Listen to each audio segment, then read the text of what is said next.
À la une de l'actualité, première réunion du comité interministériel de la sécurité routière, c'était ce jeudi en présence du Premier ministre, chef du gouvernement. C'est pour trouver des mesures pour améliorer la sécurité routière. Et le Premier ministre a aussi rencontré la presse malienne pour une prise de contact. Il a évoqué aux hommes de médias le rôle qu'ils peuvent jouer pour la consolidation de la paix au Mali. Et il a aussi dit prendre bonne note des doléances de la presse malienne. Et également, dans ce 20h, la rentrée solennelle de la deuxième promotion de Master en criminalité de l'École de maintien de la paix à Lune-Blondinbeille. Ils sont 28 auditeurs pour cette promotion et la leçon inaugurale a été donnée par le ministre en charge de la Justice. Les experts du Mali, du Burkina Faso et du Niger sont réunis à Bamako pour discuter sur des approches culturelles communes aux trois pays, des éclairages au cours de cette édition. Merci de suivre le temps de l'actualité à Bamako et partout au Mali. Mesdames, Messieurs, bonsoir et bienvenue dans le 20h de ORTM1. Et démarrons cette édition par les activités du Premier ministre, ministre de l'Administration territoriale et de la décentralisation. Il a présidé ce jeudi la première réunion du comité interministériel de la sécurité routière. Ce comité s'occupe de la coordination des activités des départements ministériels impliqués dans la gestion des questions relatives à la sécurité routière et trouve des mesures destinées à améliorer la sécurité routière. Reportage Mamari Kone et Aliou Touri. Une minute de silence en la mémoire des victimes des accidents de la circulation routière. Le temps est ainsi donné pour cette rencontre inaugurale du comité interministériel de sécurité routière présidé par le Premier ministre, ministre de l'Administration territoriale et de la décentralisation. Le chef du gouvernement a d'entrée de jeu rappelé les motivations de la création d'un tel comité interministériel. L'absence d'une institution pour gérer, coordonner et suivre l'exécution des missions sectorielles des ministères avec obligation de rendre compte des résultats était une faiblesse de la capacité institutionnelle organisationnelle de mise en œuvre efficace des programmes d'amélioration de la sécurité routière au niveau national.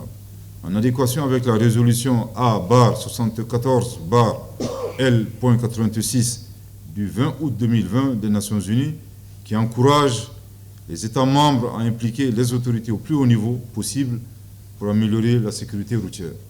La stratégie nationale de sécurité routière prévoit que l'institution interministérielle de coordination et de suivi relève de l'autorité du Premier ministre, chef du gouvernement.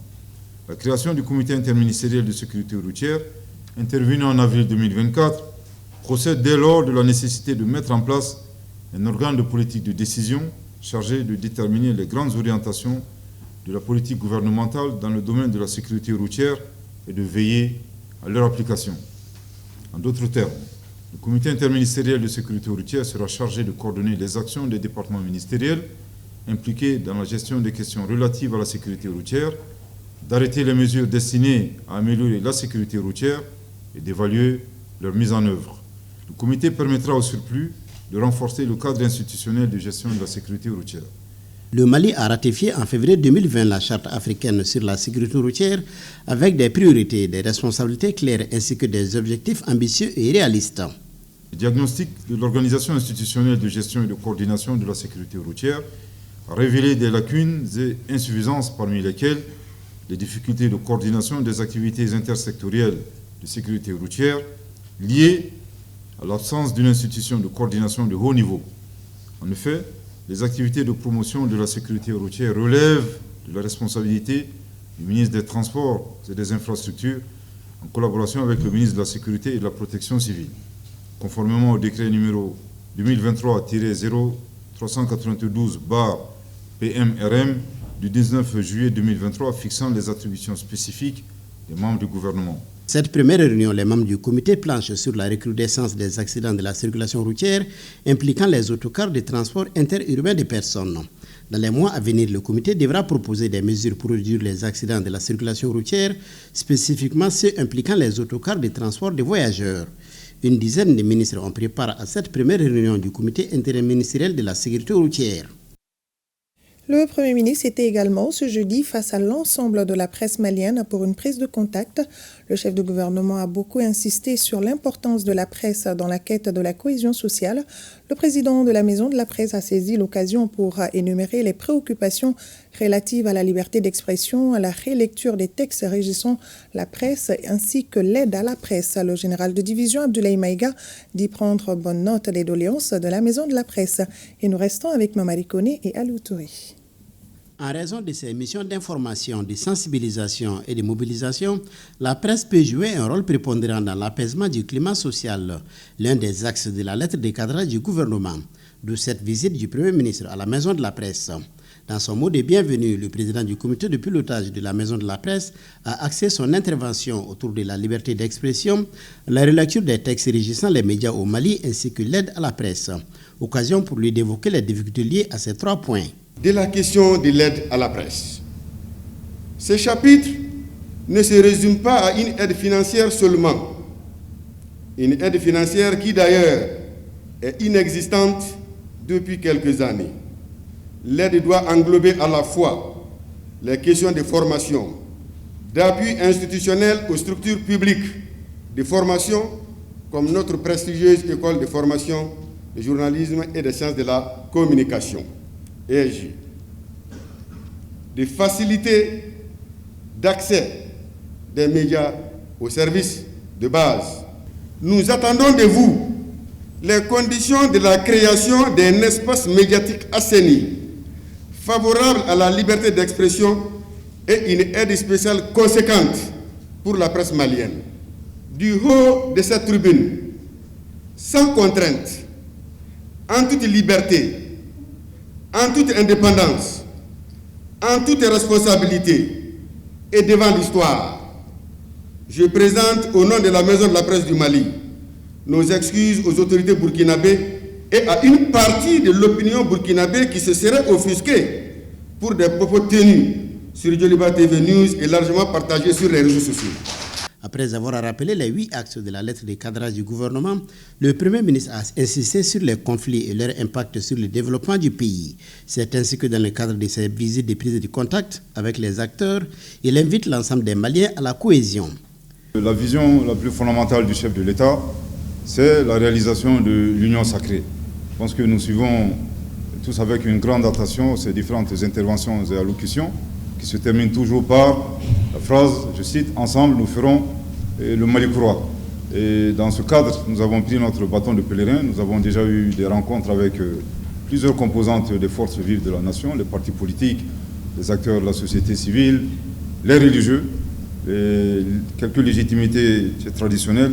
Et ce matin, nous sommes là, à la Maison de la Presse. Et tout simplement, la presse constitue, en tout cas, une composante très importante dans la vie de notre nation pour plusieurs raisons. Je voudrais un peu insister sur la nécessité de réaliser l'union sacrée. Les défis que nous traversons aujourd'hui, en réalité, ne sont pas des défis insurmontables, pour la simple raison que le Mali n'a pas ouvert le banc en termes de difficultés concernant ces défis. Mais je pense que la chose la plus capitale, si nous voulons en tout cas relever ces défis, atteindre les objectifs qui nous ont été assignés, c'est d'abord de réaliser l'union sacrée. Le Premier ministre a aussi expliqué la situation dans laquelle vit notre pays avec en toile de fond la crise sécuritaire. Le chef du gouvernement dit prendre bonne note des préoccupations évoquées par la Maison de la Presse et sa présence dans ces lieux de note selon lui de l'intérêt qu'il accorde à la presse. Le contexte à la fois, les difficultés financières, c'est une réalité. Aujourd'hui, la priorité des autorités de la transition, c'est d'abord et avant tout la situation sécuritaire. Mais comme je dis, cela ne veut pas dire que les autres aspects sont moins importants. Concernant la liberté de la presse, Monsieur le Président, je voudrais également vous dire, ainsi qu'à tout le comité de pilotage, je pense que nous sommes dans une transition démocratique. À aucun moment, il n'y a eu des mesures de suspension de cette liberté. Les enlèvements et les assassinats concernent également à la fois les acteurs de la presse que vous êtes, mais ça concerne également, par exemple, les élus des collectivités territoriales, mais ça concerne surtout et avant tout les forces de défense et de sécurité. Concernant la fermeture des médias, c'est des cas qui peuvent arriver, mais je pense que même là, en tout cas, on est en démocratie. Tous ces cas de fermeture sont opérés en fonction et bien entendu à partir du respect d'un certain nombre de textes législatifs et réglementaires. Mais les recours, bien entendu, existent toujours. L'une des missions de la Maison de la Presse, de faire un peu le point des cas de diffamation, des cas d'attaque visant à la fois des autorités ou tout simplement des citoyens maliens et qui ne sont pas suivis de plaintes ni d'actions judiciaires contre les journaux ou contre la presse. Est-ce qu'on a sûrement une seule idée du nombre de ces cas d'attaque et de diffamation? Le journal de division Abdoulaye Maïga a invité l'ensemble des Maliens à éviter les amalgames, d'où cette mise au point à l'issue de la sortie d'un homme politique dans les médias. Disant que l'armée crée des partis politiques et inviter une famille politique à se regrouper pour ce motif, vous comprendrez, en tant qu'acteur de la presse, qu'on peut en faire au moins deux déductions. La première déduction, c'est le risque de polarisation. L'armée n'est pas différente du reste de la société. Je pense que je viens de faire ici la démonstration. Ici, nous avons tous, en tout cas en tant qu'acteurs de la presse, vous avez tous au moins un ou peut-être deux ou trois, même plus, personnes qui sont membres, disons, des forces de défense et de sécurité. Mais lorsqu'on le dit, et surtout lorsque ça vient d'un président, d'un ancien président de l'Assemblée nationale, vous comprendrez que certaines personnes, en tout cas certains citoyens, peuvent penser que réellement, les militaires peuvent créer des partis politiques. Or, ce qui est totalement impossible. Cette visite du Premier ministre est perçue à la Maison de la Presse comme un signe de rassemblement, d'unité, de progrès collectif et de respect dans la diversité des opinions, selon le président Banyougou Danti. Alors maintenant au CNT, aux 3 projets de loi, dont celui portant des finances pour l'exercice 2025, première partie, ont été adoptés. Tous les projets de loi ont été adoptés à l'unanimité par les membres votants, nous signale notre reporter Alousseni Touré. La première partie de la loi budgétaire concerne les grands équilibres macroéconomiques. Il s'agit notamment du déficit, du taux de croissance, de celui de l'inflation et de l'endettement. Nous avons présenté un budget qui présente un total de 3 222 milliards de francs CFA, donc qui a été voté à l'unanimité des membres du Conseil national de transition est présent. Et ce budget, quels sont les grands équilibres qu'il dégage? Le premier grand équilibre, c'est le déficit budgétaire. Nous avons un taux de déficit budgétaire attendu de 3,5% cette année. Et le déficit budgétaire cette année s'établit à 580 milliards 986 millions de francs CFA contre 682 milliards l'année dernière. Le taux d'inflation, il ressort à 2,5. Cette année, nous avons atteint le même taux d'inflation de 2,5. Un critère important d'équilibre, c'est le taux de croissance du PIB. Cette année, nous nous attendons avec ce budget à un taux de croissance du produit intérieur brut de 5,5%. Nous venons de voter la première partie du projet de loi de finances 2025. Le vote de ce matin a concerné la première partie de ce budget et qui a été arrêté en recette à 2648 milliards 900 millions et en dépenses en 3229 milliards 986 millions avec un déficit budgétaire global de 580 milliards 986 millions de francs CFA. Et ce vote nous donne entièrement satisfaction. Et aussi, il faut reconnaître que les agrégats qui nous ont été présentés présentent de très bons auspices et supposent un avenir meilleur pour ce pays. Ce projet de loi a été adopté par 129 voix pour, 0 contre, 0 abstention. Avec 128 voix, 0 contre, 0 abstention, le projet de loi relatif à la sécurité et à la sûreté biologique a été également adopté par le Conseil national de transition. Permettez-moi de remercier l'ensemble des membres du Conseil national de transition du Mali pour avoir adopté cette loi qui rentre dans le cadre vraiment du stockage et l'utilisation des toxines biosécurité au Mali. Donc, ce qui permet de préserver l'environnement et de préserver la vie et la santé publique également. Ce projet de loi est d'une portée très importante et très capitale non seulement pour la santé du peuple malien, mais aussi pour les questions sécuritaires. Ce projet de loi nous permet de mettre sur place un protocole harmonisé contre les menaces de bioterrorisme qui peuvent être des manifestations de maladies, l'utilisation d'autres toxines, parce que nous sommes dans une période très difficile. Et donc ça permet, en d'autres termes, de contrer ces menaces-là. Mais en même temps, de créer un observatoire pour suivre l'évolution de ces menaces, pour mettre ensemble l'ensemble des acteurs qui interviennent dans ce domaine.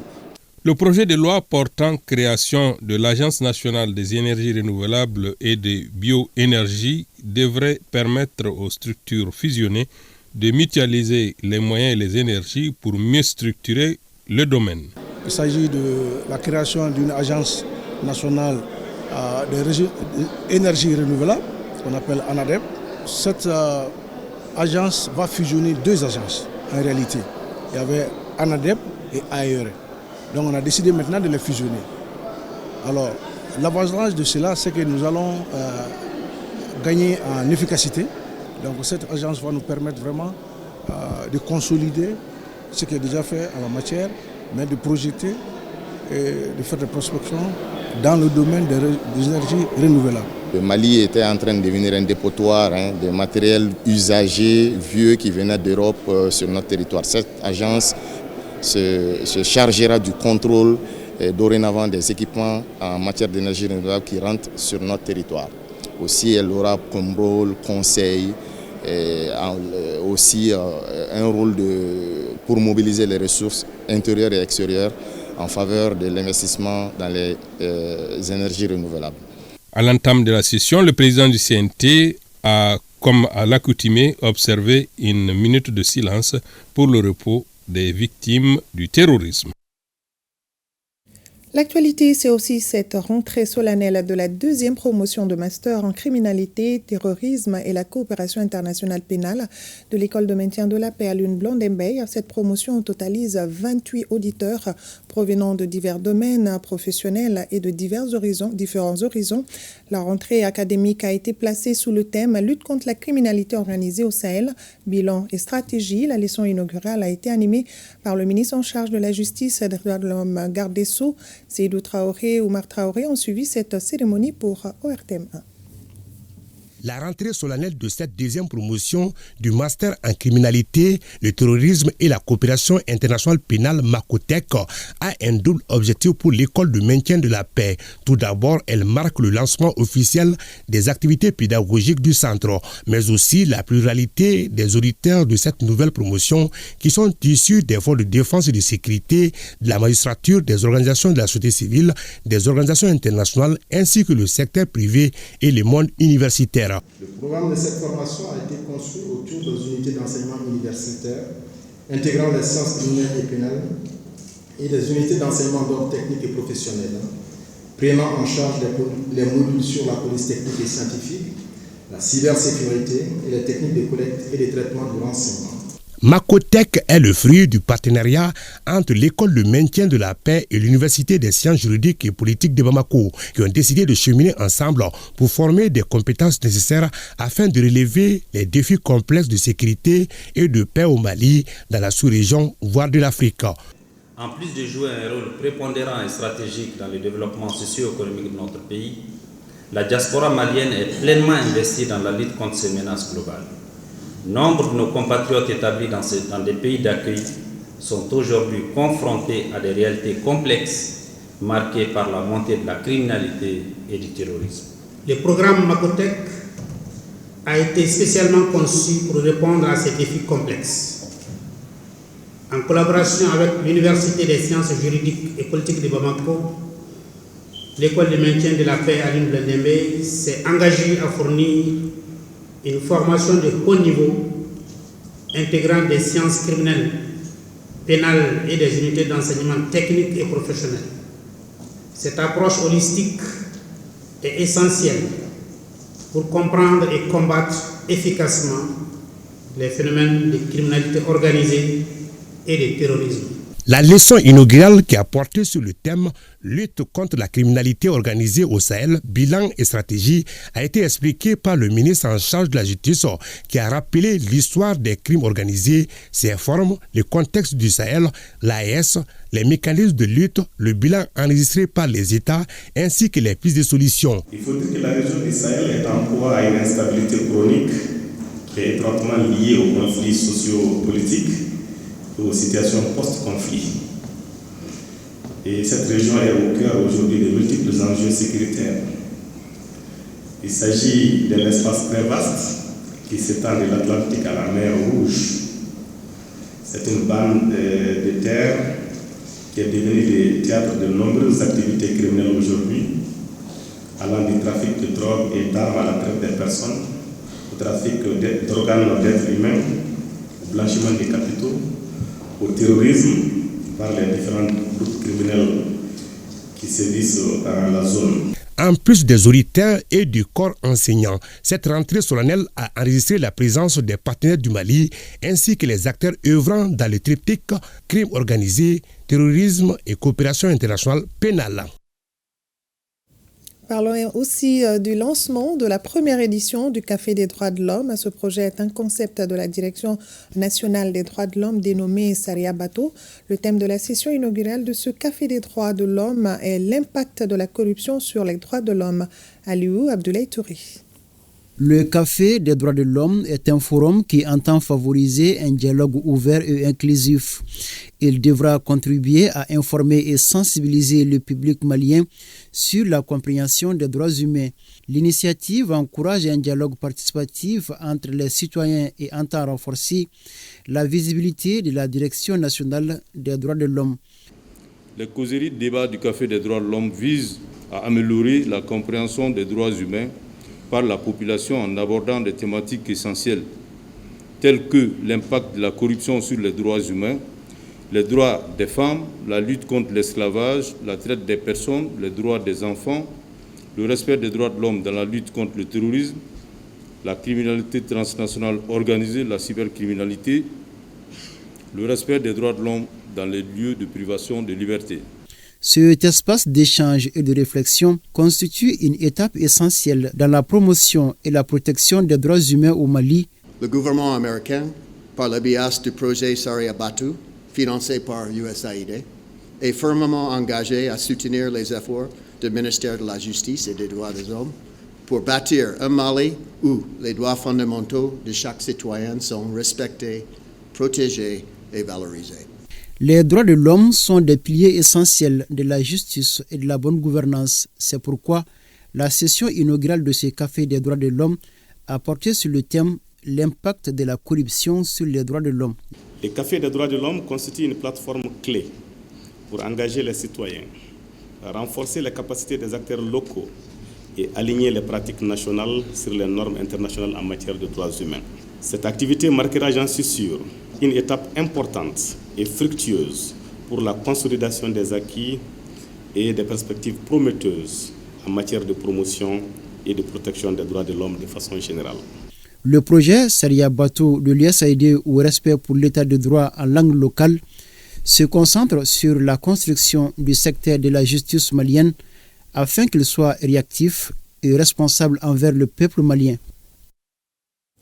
Deuxième réunion de suivi de la mise en œuvre du plan d'action annuel 2024 de la stratégie nationale de la réforme du secteur de la sécurité. Il s'agit de produire des données chiffrées et complètes afin de permettre un suivi et dégager un tableau de bord avec des statistiques pouvant aider pour la planification future. Reportage à Mamadou Fani. Cette réunion d'évaluation du plan national de la réforme du secteur de la sécurité est un cadre d'échange et de partage sur les actions menées au second semestre 2024. Il s'agit d'analyser les premières données fournies lors de la session de novembre dernier consacrée à l'évaluation du plan au premier semestre 2024. Les travaux de cette présente réunion porteront sur le point d'exécution des actions du second semestre conformément au plan d'action annuel 2024. Ces différents travaux sont réalisés d'une part pour voir la réalisation des actions majeures concourant à améliorer la situation sécuritaire, gage de promotion de sécurité humaine, conformément aux orientations données par le président de la transition, chef de l'État, le général d'armée Assimi Goïta. Et d'autre part, à obtenir les matières premières en prélude à l'évaluation finale de la mise en œuvre du plan d'action triennal 2022-2024 de la stratégie nationale RSS. Les actions inscrites au compte des réformes sont entre autres la promotion de la bonne gouvernance dans le secteur de la sécurité, le renforcement des capacités de l'État à répondre aux attentes des populations en matière de défense, de sécurité et de justice. Les femmes de foi face aux enjeux des libertés religieuses pour un Mali nouveau. Le sujet est au centre d'un atelier de formation qui se tient ici à Bamako, organisé par le mouvement des cadres et responsables chrétiens. La rencontre de 3 jours vise à renforcer les capacités des femmes sur les valeurs sociétales et religieuses pour une paix durable au Mali. Le reportage est signé Sorona Kamisoko. On ne peut parler de paix et de réconciliation sans l'implication effective des femmes, peu importe leur appartenance religieuse. Une conviction qui justifie cette session de formation sur les enjeux des libertés religieuses au bénéfice des femmes de foi. Une initiative du mouvement des cadres et responsables chrétiens.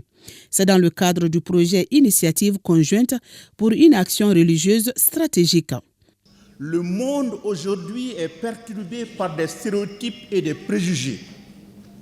Et des esprits mal intentionnés attribuent beaucoup de conflits aux religieux de tous bords. On attribue des images négatives aux religions et à leurs adeptes. On confond les comportements d'esprits égarés et lunatiques aux vraies valeurs religieuses. La rencontre doit permettre aux participantes de mieux s'approprier la loi et les textes régissant la liberté de religion et de croyance, de quoi les outiller en matière de culture de la paix à travers le dialogue social. Depuis le début de la crise au Mali, nous constatons d'énormes efforts des femmes, y compris des femmes de foi, dans les actions de recherche des solutions véritables. À ce titre, elles sont des actrices clés sur lesquelles nous devons nous appuyer afin d'atteindre le niveau des objectifs souhaités dans l'éducation aux valeurs sociétales et religieuses pour la paix, la réconciliation et la refondation du Mali. La paix est gage de tout développement. C'est la paix qui est le socle et la base de tout un épanouissement. Surtout lorsque cela est initié par des femmes. Notre mission est de faire savoir toujours aux gens que nous sommes les mêmes. Nous croyons à la paix, nous croyons à la solidarité, nous croyons en vivre ensemble. C'est de cela qu'il s'agit. À l'issue de la rencontre, il est attendu des résolutions pouvant servir de feuille de route pour les participantes sur la base de laquelle un plan d'action sera élaboré sur les questions religieuses au bénéfice de leurs communautés respectives. Et pour avoir plus d'informations sur ce forum, retrouvez le président du mouvement des cadres et responsables chrétiens dans l'invité de la semaine. Emmanuel Sagara répondra aux questions de Yaya Konaté. Rendez-vous après la page PMU Mali. Le président de la transition continue ses actions de solidarité envers les personnes vulnérables. À Gao, 100 personnes ont bénéficié de ces actions dans le cadre de la Journée mondiale des personnes vivant avec un handicap célébrée le 3 décembre dernier. Compte rendu à Gali Agissa et Alassane Hamadou. Les actions de solidarité du président de la transition, le général d'armée Assimi Goïta, redonnent du sourire à 100 personnes vulnérables de la région de Gao. Ces gestes s'inscrivent dans le cadre de la Journée internationale des personnes vivant avec un handicap, célébrée le 3 décembre de chaque année. Le président de la transition a voulu étendre sa solidarité sur tout le mois de décembre pour qu'on puisse apporter un peu de confort aux personnes vivant avec handicap. On a apporté 100 kits alimentaires, je ne dirais pas à 100 personnes, mais à 100 foyers. C'est composé de riz, d'huile, de pâtes alimentaires. C'est la cour de l'Office des produits agricoles du Mali, OPAM, qui a servi de cadre pour la distribution de ces vivres. Le porte-parole des personnes vivant avec un handicap a salué l'assistance des hautes autorités du pays et particulièrement la prise en compte des préoccupations des couches vulnérables. Par rapport au vote du décret d'application 0662 du 23 septembre, par rapport à l'octroi aussi des places au niveau du CNT et par rapport à la distribution vraiment des kits et des motos durant surtout le territoire du Mali. Nous pourrons lui dire merci et merci beaucoup. Je remercie le président de la transition, le gouverneur et le chef de la délégation pour ce geste. Des sentiments de satisfaction également chez le chef de l'exécutif régional. Au nom de l'ensemble de la population de la région de Gao et au mien propre, j'adresse toute notre reconnaissance et tous nos remerciements au général d'armée Assimi Goïta, président de la transition. Dans la délégation figure un membre du Conseil national de transition, non moins la présidente de la Fédération des personnes vivant avec un handicap, Djikine Hatima Gakou. Également dans cette édition, première session du conseil d'administration du centre de formation professionnelle CENU. Ce centre qui fonctionne depuis 3 ans a pu former plus de 950 jeunes et pour son plan de travail 2025, il disposera de plus de 600 millions de francs CFA pour la réalisation de plusieurs activités. Actuellement, 200 apprenants sont en session au sein de la structure. Batraoré a suivi les travaux pour nous. Après 3 ans de fonctionnement, le CFP CENU, Centre de formation professionnelle, tient la première session de son conseil d'administration. Le cadre est approprié pour jeter un regard rétrospectif sur les activités réalisées. Il y ressort que 958 jeunes et travailleurs ont été formés depuis l'ouverture du centre au rythme de 350 apprenants par session. Actuellement, plus de 200 apprenants sont en formation. Pour ce qui concerne l'année 2025, elle verra ses efforts se consolider et pour cela, plusieurs activités sont au programme. L'année 2025 verra les activités axées sur l'amélioration et la gestion et du renforcement des capacités du centre, CENU, l'organisation de formation initiale en présentiel ou en alternance au profit des jeunes, l'organisation de formation continue au profit des travailleurs en activité, la promotion de l'entrepreneuriat et développement de la culture d'entreprise chez les jeunes, la réalisation de prestations de session, d'appui conseil, d'expertise et de production de manuels pédagogiques. Évidemment, et le soutien à l'atteinte des objectifs spécifiques du centre. Le plan de travail et le projet de budget pour l'année 2025, de même que plusieurs autres documents sensibles, sont sur la table des administrateurs. Leur validation permettra au centre de gagner en performance.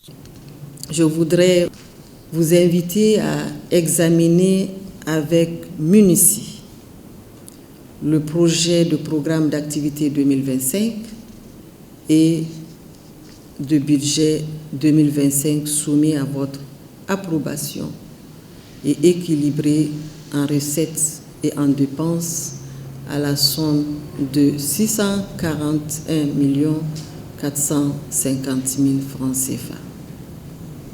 Je voudrais compter sur l'engagement de chacune et de chacun pour que le centre de formation professionnelle CENU soit un centre de référence par la qualité de ses formations. Dans ce sens, vos recommandations et suggestions sont fortement attendues dans vos domaines respectifs de compétences. Tout en saluant les résultats obtenus par la direction générale et son personnel, le ministre a rappelé qu'une attention particulière soit vouée à la formation des jeunes atteints de déficiences physiques ou mentales. Nous nous rendons à présent dans un autre centre pour parler de sa 17e session de son conseil d'administration. Il s'agit du Centre national des ressources de l'éducation non formelle. Les administrateurs examinent le document soumis à leur appréciation comme les recommandations de la 16e session, l'analyse des activités de 2024 et celle du projet de budget 2025. Compte rendu, Fadema Keita. La 17e session du conseil d'administration en cours reste donc un espace d'échange et de suggestions sur le contenu des documents soumis à l'appréciation des administrateurs présents. C'est pour que le centre réponde aux attentes à travers des voies et moyens efficients.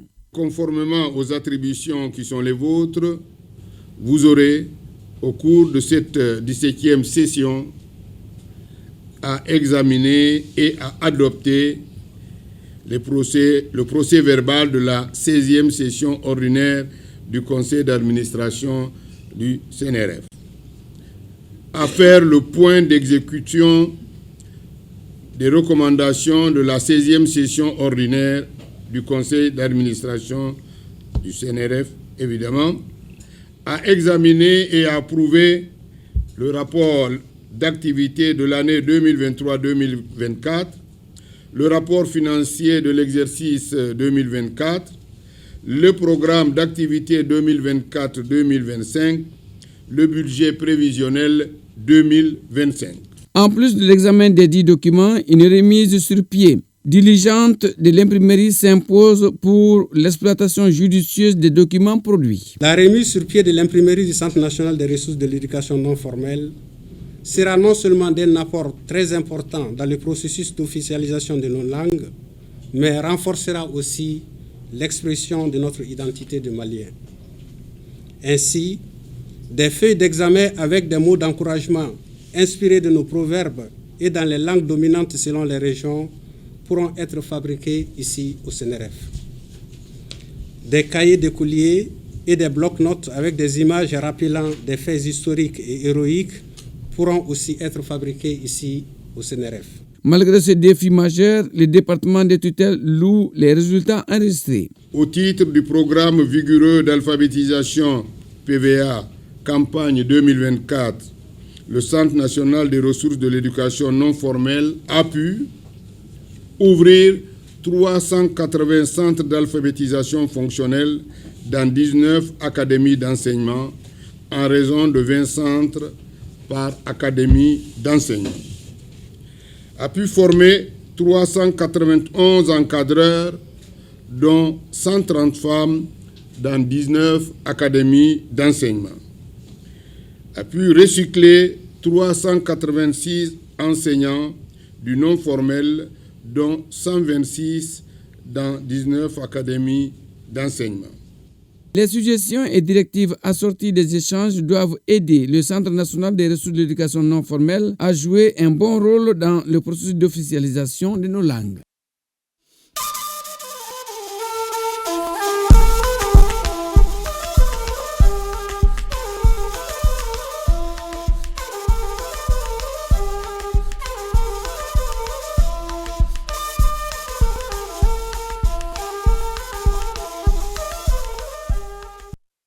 AES Actualité, on en vient à notre titre de ce journal, le Mali au centre de la politique culturelle des pays et de la Confédération de l'AES. Les experts des 3 pays sont à Bamako pour discuter sur les approches culturelles communes aux 3 États. Reportage Famoussa Sidibi, Tchédje Kamara et Barakou Maïga. 3 pays au destin presque identique réunis au sein d'une confédération. Comme jadis, aujourd'hui encore, le Mali est choisi comme le point de départ d'un idéal culturel en partage au Sahel et sur le reste du continent. Stimulé par ce que de nombreux observateurs considèrent comme les germes de l'une des plus vieilles civilisations organisant la société humaine avec ses règles de droits et devoirs, Kouroukanfouga fait encore aujourd'hui du Mali un pays pionnier. Toutes les bonnes choses, les grandes choses qu'on réalise dans nos États, depuis l'histoire du temps, ça s'est bâti sur la culture. C'est ce qu'on appelle en Bambara, en Tabiaou, en Dambé, en Seko.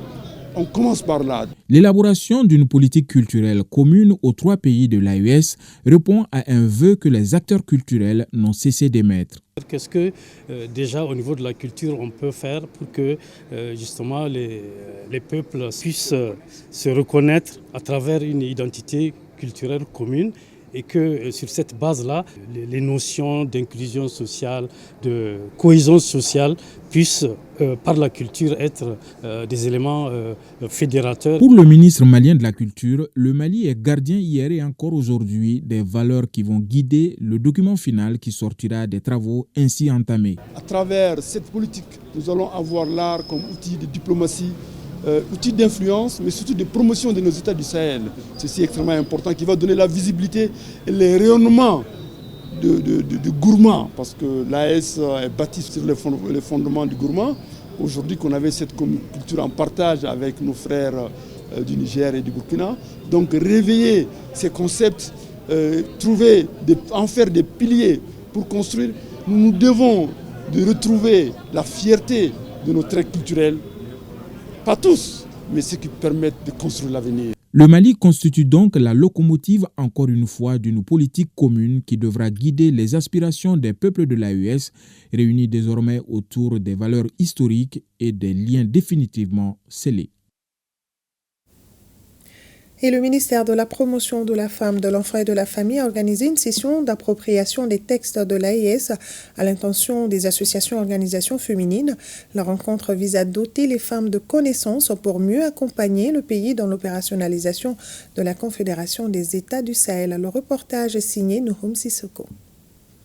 Préparer les femmes pour contribuer à la réussite de l'AES. C'est à cet exercice que se livre le ministère de la Promotion de la Femme, de l'Enfant et de la Famille. Il a initié une session d'appropriation des textes de l'Alliance des États du Sahel à l'endroit de la société civile féminine. Elles ont pu apprendre beaucoup plus sur la charte du Liptako Gourma, sur la déclaration des femmes ministres en charge des femmes et du genre, qui s'est tenue à Bamako ici lors de la panafricaine 2024, les piliers sur lesquels l'AES repose, et elles en ont appris également sur la Confédération des États de l'AES. La bonne marche de l'AES nécessite l'implication des femmes, selon le ministre de la Promotion de la Femme, de l'Enfant et de la Famille, qui appelle à une mobilisation grandiose autour de ses idéaux. Le ministère de la Promotion de la Femme, de l'Enfant et de la Famille, fidèle à ses missions, en soutien aux plus hautes autorités du Burkina Faso, du Mali et du Niger, a organisé ce présent atelier d'appropriation et d'échange autour des textes de l'AES à l'endroit des organisations de la société civile féminine. Le ministre de la Promotion de la Femme, de l'Enfant et de la Famille s'est réjoui de la participation massive des femmes à cette session qui aide à la compréhension des instruments juridiques qui sous-tendent la création de l'AES. Et au Niger, un bulletin d'intervention des forces de défense et de sécurité dans leur mission de sécurisation du territoire nigérien du 8 au 11 décembre 2024. Un commentaire à Jocelyne Amoussou. Au nord du pays, dans la région d'Agadez, dans le cadre des efforts visant à renforcer la sécurité dans la région d'Agadez et à lutter contre les activités illicites, l'état-major tactique de l'opération Garkwa a lancé une opération temporaire dénommée Moulahaka, destinée à intensifier le contrôle le long de la frontière avec le Mali. Cette initiative a rapidement porté ses fruits, notamment grâce à une reconnaissance offensive menée avec l'appui de moyens aériens. Le 9 décembre dernier, cette reconnaissance a permis le démantèlement d'un site clandestin d'orpaillage situé à la frontière entre le Mali et l'Algérie. Lors de cette intervention, 2 éléments hostiles ont ouvert le feu sur les forces engagées, mais ont été promptement neutralisés. L'opération a conduit à la saisie d'un important arsenal de guerre, comprenant 4 Toyota pick-up, plusieurs types d'armes, dont 2 mitrailleuses de 12,7 mm, 2 fusils mitrailleurs, 9 fusils d'assaut de type AK-45 et 2 fusils de chasse, 5 chargeurs AK, des moyens de communication, dont 5 téléphones satellitaires de type Touraya, 2 appareils de communication Starlink et 7 radios Motorola. Plus de 5000 cartouches de tout calibre en vrac, sur bande et dans des cassettes.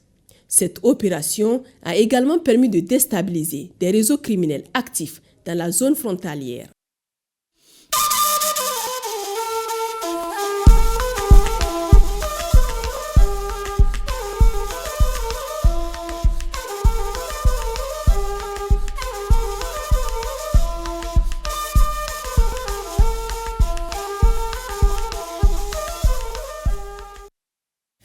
Un tour en Arabie Saoudite, plus précisément à Riyad, où soutient la COP16, la rencontre dédiée au partenariat pour la lutte contre la désertification et le renforcement de la sécurité alimentaire et la question de la Grande Muraille Verte a réuni des acteurs clés de la région sahélienne. Un moment fort pour valoriser les réussites locales. On va spéciaux à Riyad, à Guébou Koulibaly et à Boukoné. Avec le thème « Partenariat multi-acteurs au niveau local, lutte contre la désertification, renforcement de la résilience et sécurité alimentaire au Sahel », Le Sahel Event de l'Alliance Sahel s'est focalisé sur des initiatives concrètes pour restaurer les terres et soutenir les communautés sahéliennes face aux défis climatiques. Les représentants du Mali aux différents panels ont pris la parole pour présenter les efforts entrepris par le gouvernement malien dans la lutte contre la désertification. Il s'agissait de faire ressortir d'abord les cadres de référence existants au niveau du pays, ensuite les politiques associées et politiques et stratégies et les différentes interventions que le gouvernement a eu à mener en termes de lutte contre l'insécurité alimentaire et nutritionnelle, en termes des infrastructures productives, de conservation, de commercialisation et de stockage, afin de renforcer la résilience des communautés.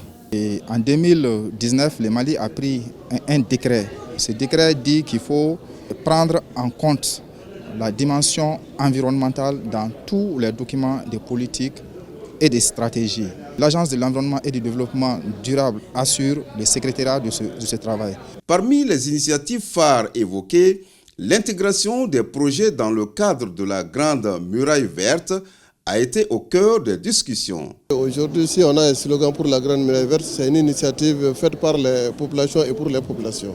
Donc c'est pour toutes ces raisons que nous avons voulu quand même que les communautés soient au cœur de l'initiative Grande Muraille Verte. À Riyad, les discussions de l'Alliance Sahel rappellent que face à la désertification, seule une approche concertée et inclusive permettra de bâtir un avenir résilient pour les populations sahéliennes.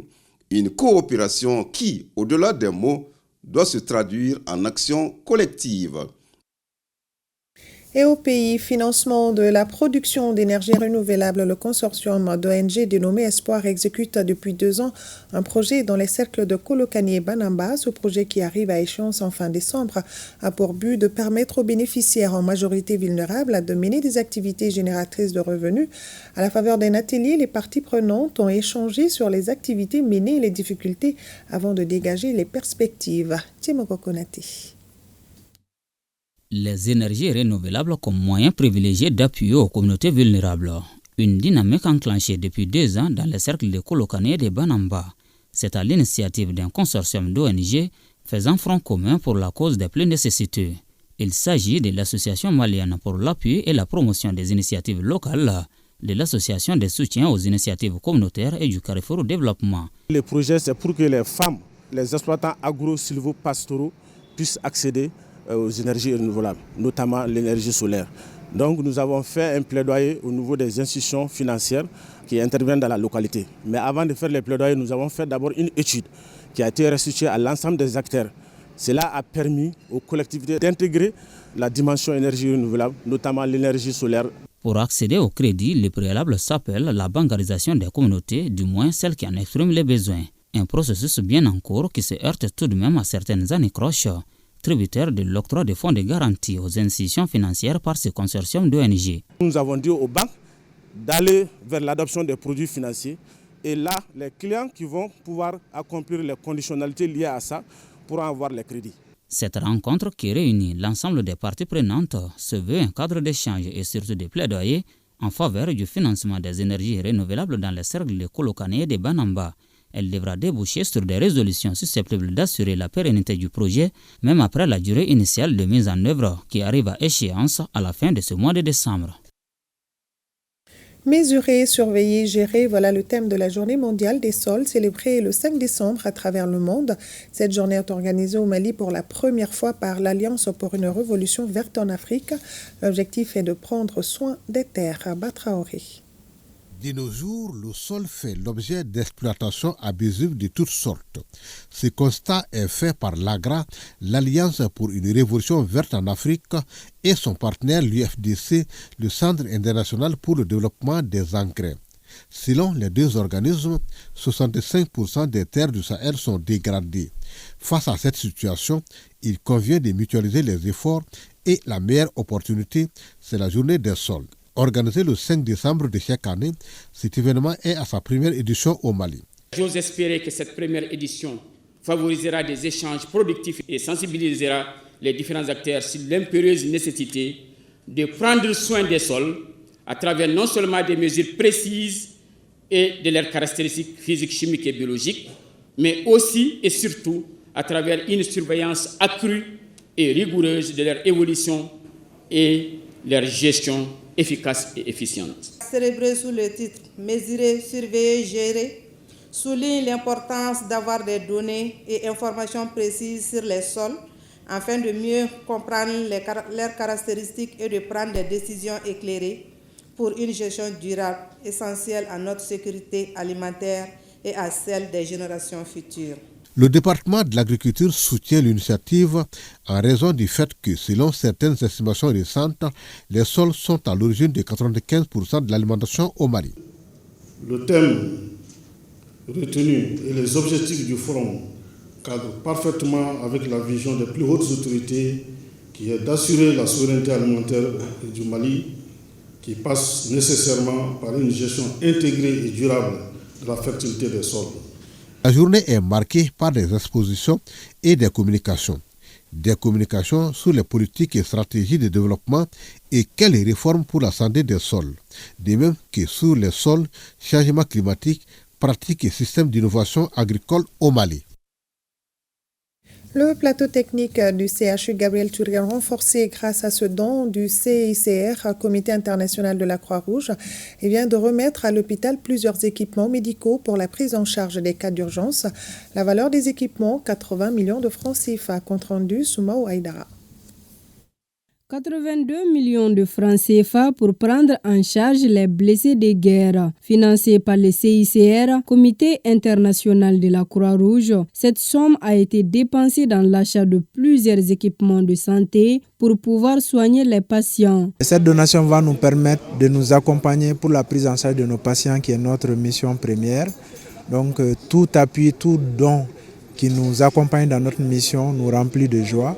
Et ce don est composé de différents matériels, et surtout des lits de réanimation, des lits chariots pour les urgences, et des matériels de bloc opératoire, notamment des bistouris électriques, et des appareils d'anesthésie, et d'autres éléments comme des aspirateurs, des barboteurs qui permettent d'assurer la prise en charge pratique des patients en urgence et aussi dans la continuité des soins. La donation de ce jour constitue une contribution pour renforcer les capacités opérationnelles de l'hôpital Gabriel Touré, et ce geste s'inscrit dans le cadre d'un protocole d'accord qui a été établi entre le CICR et l'hôpital Gabriel Touré. C'est un partenariat qui vise à garantir une prise en charge adéquate, complète et humaine des blessés par armes, dont ceux référés par le programme de santé qui est appuyé par le CICR. Pour le gouvernement, toute initiative qui vise à aider le peuple malien, surtout en matière de santé, est la bienvenue et est d'ailleurs encouragée. Nous savons bel et bien conscients le rôle du Gabriel Touré, bien entendu, dans la prise en charge des urgences en général, mais en particulier surtout les urgences chirurgicales et surtout quand on parle en tout cas des blessés de guerre. Donc cette donation d'une valeur de plus de 82 millions, donc je viens en tout cas à la suite du directeur pour dire que sera utilisé à bon escient et qui vient à point nommé pour renforcer encore une fois l'urgence. Le chef de la délégation du CICR a exhorté le personnel du CHU Gabriel Touré à faire preuve de dévouement et de professionnalisme dans l'accomplissement de leur mission, et cela dans le but de relever les défis sanitaires auxquels fait face le Mali. Les responsables de projets communautés locales d'enseignement des femmes et des filles ont visité le centre de santé universitaire de Sanakoroba et une unité de transformation agroalimentaire. Cette mission a permis de voir les progrès réalisés et de recenser les besoins. Reportage Almouzer Alkamissa Yatara. Le premier cap de cette mission conjointe, initiée par le projet Clé, était de venir voir les centres de santé universitaires de Sanakoroba. Afin d'accompagner alors les résidents, le Centre national des œuvres universitaires a profité pour faire un don d'équipements, composé de lits, de draps et de fontaines. C'est là pour permettre d'améliorer les conditions d'études des apprenants. Nous sommes là ce matin dans le cadre de la signature d'abord d'une convention entre le Centre national des œuvres universitaires et l'Association de santé communautaire de Sanakoroba, et qui va nous permettre de prendre en charge la gestion des résidences qui sont des acquis du projet. Un centre, une unité de transformation d'aliments agroalimentaires qui a été offert aux femmes au CEFI de Sanankoroba pour leur autonomisation, mais pour renforcer la qualité de l'alimentation et vraiment mettre en place une synergie d'action entre les femmes. La santé et l'éducation occupent une bonne place au sein du projet Communauté locale d'enseignement pour des femmes et des filles en santé. Aujourd'hui, le projet clé est une référence pour la médecine communautaire. Je pensais que le mode médical se limite exclusivement à la clinique. Grâce à cette formation que Déclic m'a financée, donc ça m'a donné l'opportunité de connaître le communautaire. Je dirais aussi que celui qui accompagne les communautés n'a pas vécu inutilement. C'est vraiment intéressant d'être avec les communautés, de les responsabiliser, de leur donner la place qu'il faut pour qu'ils puissent réussir. L'objectif recherché par les responsables du projet clé est de promouvoir et pérenniser les acquis afin de répondre aux besoins des communautés, grâce à l'appui financier des partenaires techniques comme l'ambassade du Canada. Et voilà l'essentiel de l'information de ce jeudi. Nous vous remercions de l'avoir suivi. Je passe le relais à Mariam Koné pour la grande édition de demain. Mais avant, retrouvez Abdul Karim Kaba pour le 13h. Pour ma part, au plaisir de vous retrouver très vite sur ORTM 1. Nos grands-pères disaient que la seule personne que nous devons essayer de surpasser, c'est la personne que nous étions hier. Bonne fin de soirée à tous.